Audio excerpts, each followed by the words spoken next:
ये आकाशवाणी रायपुर है। प्रादेशिक समाचार बुलेटिन के साथ मैं लता देवी चौहान और अब पेश है आज के मुख्य समाचार। प्रधानमंत्री नरेन्द्र मोदी ने कहा कि मीडिया ने सरकार की जन कल्याणकारी योजनाओं को लोकप्रिय बनाने में महत्वपूर्ण भूमिका निभाई। खैरागढ़ उपचुनाव के लिए नामांकन पत्र भरने की प्रक्रिया जारी। जिला निर्वाचन अधिकारी और पुलिस अधीक्षक ने विभिन्न मतदान केन्द्रों का निरीक्षण कर सभी तैयारियां सुनिश्चित करने के दिए निर्देश। देशभर में 21 मार्च से 4 अप्रैल तक मनाया जाएगा पोषण पखवाड़ा। और छत्तीसगढ़ और मध्यप्रदेश की सीमा पर मधु टिकरा के पास हुए सड़क हादसे में वरिष्ठ पत्रकार उपेन्द्र दुबे के परिवार के 3 सदस्यों की मौत। पत्रकार दुबे गंभीर रूप से घायल।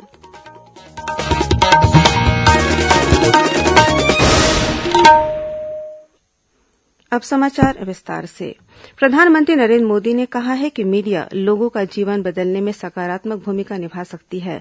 उन्होंने स्वच्छ भारत मिशन का उदाहरण देते हुए बताया कि जनसंचार माध्यमों ने इस महत्वपूर्ण मिशन को बड़ी गंभीरता से लिया है। उन्होंने कहा कि योग, फिटनेस और बेटी बचाओ बेटी पढ़ाओ जैसी जन कल्याणकारी योजनाओं को लोकप्रिय बनाने में मीडिया ने महत्वपूर्ण भूमिका निभाई है।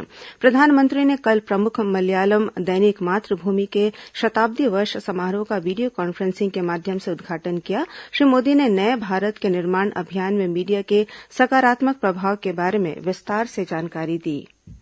प्रधानमंत्री ग्राम सड़क योजना के निर्माणाधीन कार्यों के गुणवत्ता परीक्षण के लिए राष्ट्रीय गुणवत्ता समीक्षक 21 से 26 मार्च तक छत्तीसगढ़ का दौरा करेंगे। इस दौरान वे 8 जिलों में जाकर प्रधानमंत्री ग्राम सड़क योजना के अंतर्गत बन रही सड़कों का परीक्षण करेंगे।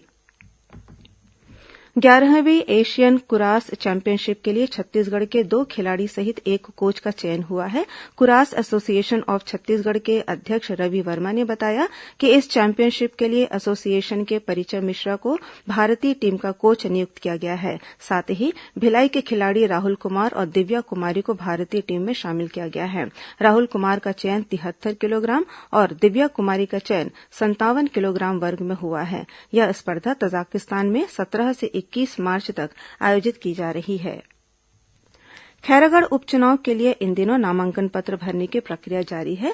नामांकन पत्र 24 मार्च तक भरे जा सकेंगे। वहीं 25 मार्च को नामांकन पत्रों की जांच होगी। 28 मार्च तक अभ्यर्थी अपना नाम वापस ले सकते हैं। उपचुनाव की तैयारियों को लेकर राजनांदगांव कलेक्टर और जिला निर्वाचन अधिकारी तारण प्रकाश सिन्हा तथा पुलिस अधीक्षक संतोष सिंह ने आज स्थैतिक निगरानी दल, चेकपोस्ट और निर्वाचन के लिए बनाए गए मतदान केन्द्रों का निरीक्षण किया। इस दौरान वे निर्वाचन क्षेत्र बढ़ईटोला, पेंड्रीकला और भरदाकला मतदान केन्द्र पहुंचे और वहां सभी आवश्यक व्यवस्थाएं सुनिश्चित करने के निर्देश दिए। उन्होंने चेकपोस्ट में आने जाने वाले वाहनों की जांच और इसकी वीडियोग्राफी करने को भी कहा।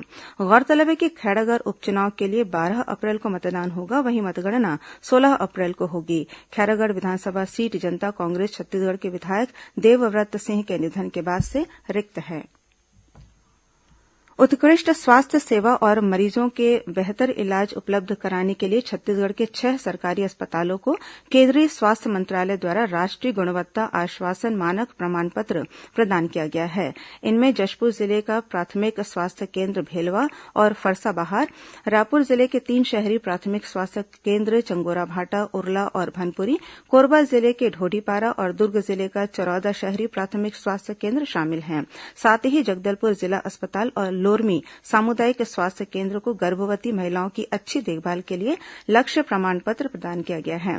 स्वास्थ्य मंत्री टीएस सिंहदेव ने इस उपलब्धि के लिए इन अस्पतालों के अधिकारियों कर्मचारियों को बधाई दी है। श्रोताओं, इन दिनों आजादी का अमृत महोत्सव मनाया जा रहा है। इसके अंतर्गत आजादी के आंदोलन और उसके जाने माने नेताओं के साथ ही गुमनाम नायकों के बारे में भी लोगों को जानकारी दी जा रही है। इसी कड़ी में छत्तीसगढ़ में भी संस्कृति विभाग द्वारा अनेक कार्यक्रम और प्रतियोगिताएं आयोजित की जा रही हैं। इस बारे में और अधिक जानकारी हासिल करने के लिए आकाशवाणी समाचार ने बात की संस्कृति विभाग के संचालक विवेक आचार्य से। इस बातचीत का प्रसारण समसामयिक विषयों पर आधारित हमारे साप्ताहिक कार्यक्रम बातों बातों में के अंतर्गत कल 20 मार्च रविवार को प्रातः 9:30 बजे आकाशवाणी केन्द्र रायपुर से किया जाएगा। इसे छत्तीसगढ़ स्थित आकाशवाणी के सभी केन्द्र एक साथ रिले करेंगे। खबरों का सिलसिला जारी रहेगा। अभी वक्त है एक छोटे से विराम का।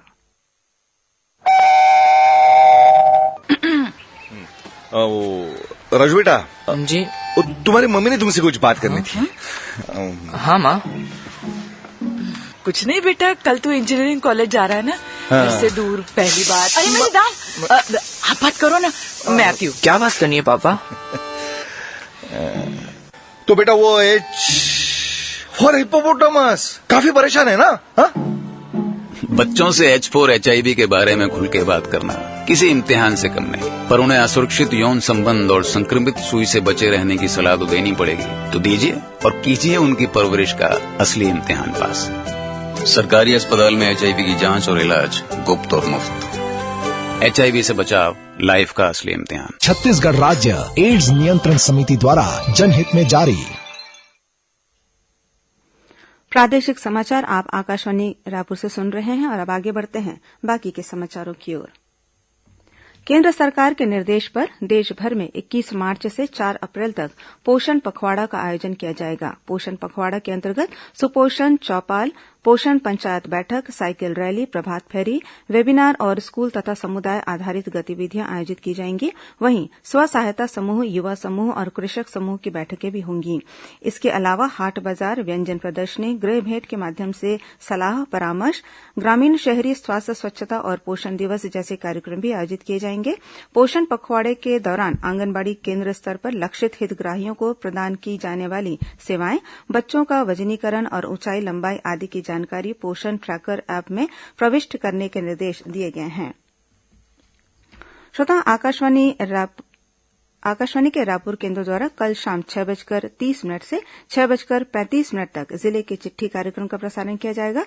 समाचार एकांश के इस कार्यक्रम को छत्तीसगढ़ स्थित आकाशवाणी के सभी केंद्र रिले करेंगे। इस बार के अंक में सुकमा जिले की गतिविधियों के बारे में जानकारी दी जाएगी। छत्तीसगढ़ और मध्यप्रदेश की सीमा पर मधु टिकरा के पास हुए सड़क हादसे में वरिष्ठ पत्रकार उपेन्द्र दुबे के परिवार के 3 सदस्यों की मौत हो गई। वहीं पत्रकार दुबे गंभीर रूप से घायल हो गए हैं।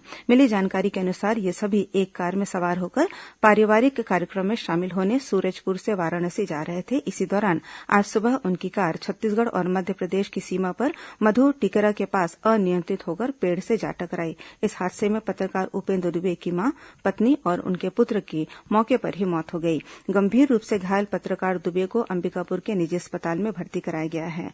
मुख्यमंत्री भूपेश बघेल ने इस हादसे में सूरजपुर के वरिष्ठ पत्रकार उपेन्द्र दुबे के परिवार के 3 सदस्यों की मृत्यु पर गहरा दुख किया है। उन्होंने हादसे में घायल उपेन्द्र दुबे के इलाज की बेहतर से बेहतर सुविधा उपलब्ध कराने के निर्देश सरगुजा जिला प्रशासन को दिए हैं। उधर कोरबा जिले के दर्री थाना क्षेत्र में तेज रफ्तार मोटरसाइकिल अनियंत्रित होकर खंबे से जा टकराई। इस हादसे में मोटरसाइकिल सवार एक युवक की मौत हो गई, जबकि 2 अन्य युवक घायल हो गए हैं।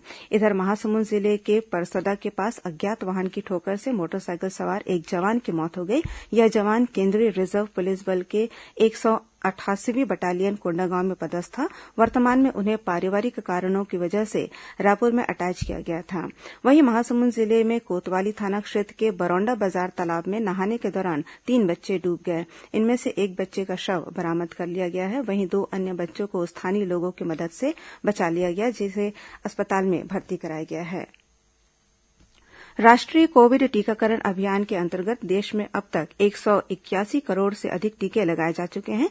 केंद्रीय स्वास्थ्य मंत्रालय ने कहा है कि कल 5,84,000 से अधिक टीके लगाए गए। इधर छत्तीसगढ़ में भी कोविड टीकाकरण अभियान जोर शोर से जारी है। अब तक प्रदेश में 3,88,15,000 से अधिक टीके लगाए जा चुके हैं। इस बीच प्रदेश में कोरोना संक्रमण के मामले में लगातार गिरावट आ रही है और औसत पॉजिटिविटी दर 0.66% पर आ गई है। कल प्रदेश में 1,827 सैंपलों की जांच की गई, जिनमें 12 व्यक्ति कोरोना संक्रमित पाए गए। वहीं प्रदेश के 21 जिलों में कल कोरोना संक्रमण का कोई नया मामला सामने नहीं आया। वर्तमान में 175 मरीजों का इलाज प्रदेश के विभिन्न अस्पतालों या होम आइसोलेशन में चल रहा है। स्वास्थ्य विभाग ने रेबीज से बचाव के लिए जानवरों के काटने पर घाव को तत्काल साबुन या एंटीसेप्टिक से 15 से 20 मिनट तक बहते पानी से धोने की सलाह दी है। विभाग ने रेबीज से बचने के लिए घर के पालतू जानवरों, कुत्ता, बिल्ली या अन्य पशुओं को जरूरी टीका लगवाने की अपील भी की है। विभाग ने बताया कि पालतू कुत्तों को 3 महीने की उम्र में टीका लगवाना चाहिए। टीके के प्रकार के अनुसार हर 3 वर्ष में उसकी एक अतिरिक्त डोज भी लगवानी चाहिए। रेबीज नियंत्रण के राज्य नोडल अधिकारी डॉक्टर धर्मेंद्र गहवई ने बताया कि एक बार रेबीज होने के बाद इससे बचा नहीं जा सकता। प्रदेश के सभी सरकारी अस्पतालों में रेबीज से बचाव और प्रबंधन के बारे में डॉक्टरों द्वारा जानकारी दी जाती है। रेबीज जानलेवा बीमारी है। समय पर इलाज करवाकर और एंटी रेबीज का टीका लगवाकर जान बचाई जा सकती है। रेबीज का टीका प्राथमिक और सामुदायिक स्वास्थ्य केंद्रों तथा जिला अस्पतालों में निःशुल्क लगाया जाता है। अब कुछ अन्य खबरें संक्षिप्त में। रायपुर के लाभांडी क्षेत्र में मकानों की तोड़फोड़ और विस्थापन को लेकर प्रभावित लोगों ने आज मुख्यमंत्री निवास घेरने का प्रयास किया। पुलिस ने इन प्रदर्शनकारियों को मुख्यमंत्री निवास में घुसने से पहले ही रोक दिया। दुर्ग पुलिस ने 2 दिन पहले भिलाई से सरिया से भरे ट्रेलर चोरी करने के मामले में 3 आरोपियों को गिरफ्तार कर लिया है। ये आरोपी करीब 760 किलोग्राम सरिया से भरे ट्रेलर की चोरी कर अपने साथ ले गए थे। और रायगढ़ जिले के बरगढ़ खोला क्षेत्र में बीती रात एक व्यक्ति की हत्या कर दी गई। इस मामले में पुलिस ने 9 आरोपियों को गिरफ्तार कर उनसे पूछताछ कर रही है। अंत में मुख्य समाचार एक बार फिर। प्रधानमंत्री नरेंद्र मोदी ने कहा कि मीडिया ने सरकार की जन कल्याणकारी योजनाओं को लोकप्रिय बनाने में महत्वपूर्ण भूमिका निभाई।